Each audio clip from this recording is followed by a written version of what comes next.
ഇപ്പൊ ഇതുപോലെയുള്ള വിഷയങ്ങളൊക്കെ വരുമ്പോ അതിന് റെഡി മണിയായിട്ട് ഉത്തരം കൊടുക്കുന്നുണ്ട് ഓൺലൈനിൽ. പക്ഷെ ഒരു കാലം ഉണ്ടായിരുന്നില്ല കുറച്ചു മുമ്പ്, അന്നും ഒരുപാട് അലിഗേഷൻസ് വന്നിരുന്നു. കോമാളിത്തരാണ് കാണിക്കുന്നത് എന്നൊക്കെ പറഞ്ഞിരുന്നു. അപ്പോഴൊന്നും പക്ഷെ ഒന്നും പ്രതികരണങ്ങളൊന്നും ആ സമയത്തൊന്നും കൊടുത്തിരുന്നില്ല. ഇല്ല, ഞാൻ ഒന്നും പ്രതികരിക്കില്ല. കാരണം എന്തിനാ പ്രതികരിക്കുന്ന? ഇടയ്ക്ക് ഞാൻ കോമാളി ആവാറുണ്ട്.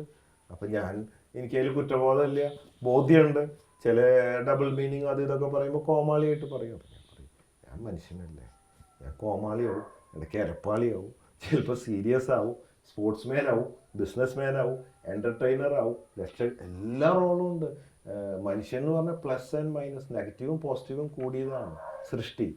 അതുകൊണ്ട് അല്ലാണ്ട് ഞാൻ പറയാം ഞാൻ എല്ലാം തികഞ്ഞവനാണ്, എനിക്ക് തെറ്റ് പറ്റാത്തവനാണ്, ഞാൻ ഭയങ്കരാണെന്നൊന്നും ഞാൻ പറയില്ല. അങ്ങനെ പറഞ്ഞാൽ പൊട്ടനാണ്. നമുക്ക് എന്തറിയാം? ജനിച്ചു എന്നല്ലാതെ മരിക്കും എന്നറിയാം. മരിച്ചു കഴിഞ്ഞാൽ എവിടെയാണ്? ആകാശമാണോ, ഭൂമിയാണോ, സ്വർഗമാണോ, നരകമാണോ, തീയാണോ? ഈ കഥകളൊക്കെ നമ്മൾ പല പുസ്തകത്തിൽ നിന്നും പല രീതിയിൽ പഠിപ്പിച്ചു നമ്മളെന്നല്ലാതെ പോയവരാരും തിരിച്ചു വന്നിട്ടില്ല. എത്രായിരം കോടിക്കണക്കിന് വർഷങ്ങളായിട്ടും ഉത്ഭവം അറിയില്ല, അവസാനം അറിയില്ല. നമ്മൾ പൊട്ടന്മാരെ പോലെ ജനിച്ചത് കൊണ്ട് മരണം വരെ ജീവിക്കുന്നു എന്നല്ലാതെ, തൂറാന്നല്ലാതെ വേറെ ഒന്നും നമുക്കറിയില്ല. Physically we don't know anything.